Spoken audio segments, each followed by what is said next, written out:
Thank you, Mr. Speaker. Mr. Speaker, in addition to a crisis related to our roads and bridges, we have a bipartisan crisis facing Pennsylvania today. It is a crisis of branding for both Democrats and Republicans. Mr. Speaker, there was a time when the Democratic Party branded itself as the party of the little guy, blue-collar workers, the middle class. Meanwhile, the Republican Party branded itself as the party of smaller government and lower taxes.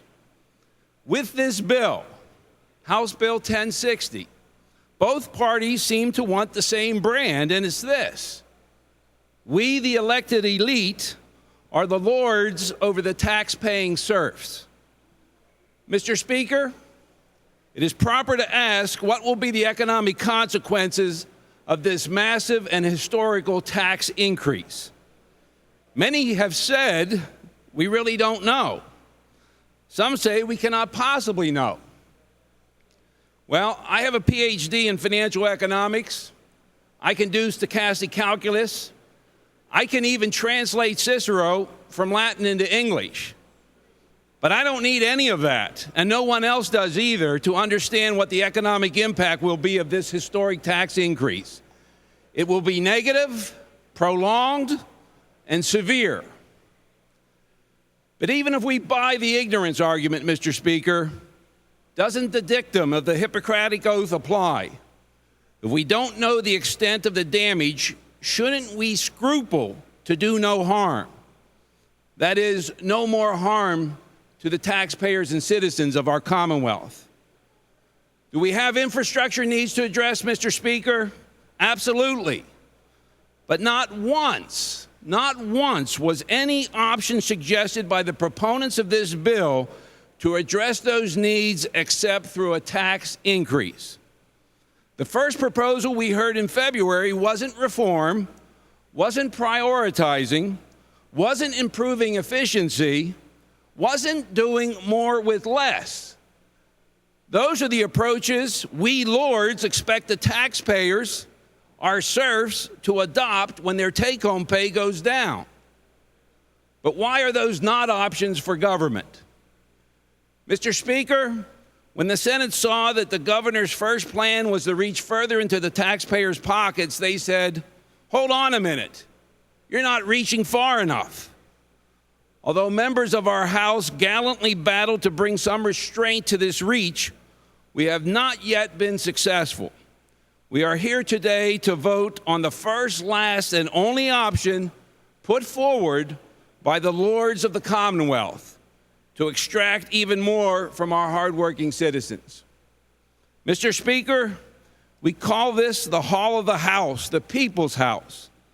House Bill 1060 turns this place into the hounds of piñatas because we are once again pounding our taxpayers to empty every last penny out of their pockets for something that already should have been addressed. The math is bothersome, Mr. Speaker. When Governor Corbett came into office, he and the Commonwealth of Pennsylvania inherited from his predecessor an unsustainable growth in state government. The governor was heroic in his efforts to effect proper change, and we are $2.5 billion below the trend that had been set. And now on a single vote, we want to give away all of that good work? Mr. Speaker, Pennsylvanians are not undertaxed. If we adjust $1945 to 2013, at the height of World War II, with America fighting a world war with the fate of civilization on the line in two theaters across the globe against militarized foes, our federal government spent about $9,000 per person. Today, in Pennsylvania, state and local governments spend more than that. And the federal government spends about $13,000 per person. Mr. Speaker, the citizens of Pennsylvania bear a tax burden 2.5 times what the greatest generation bore, with this difference: the burden borne by the greatest generation disappeared after World War II with a 70% reduction. The burden borne today is growing perpetually.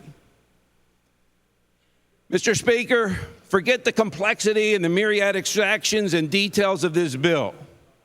In the end, it only says one thing.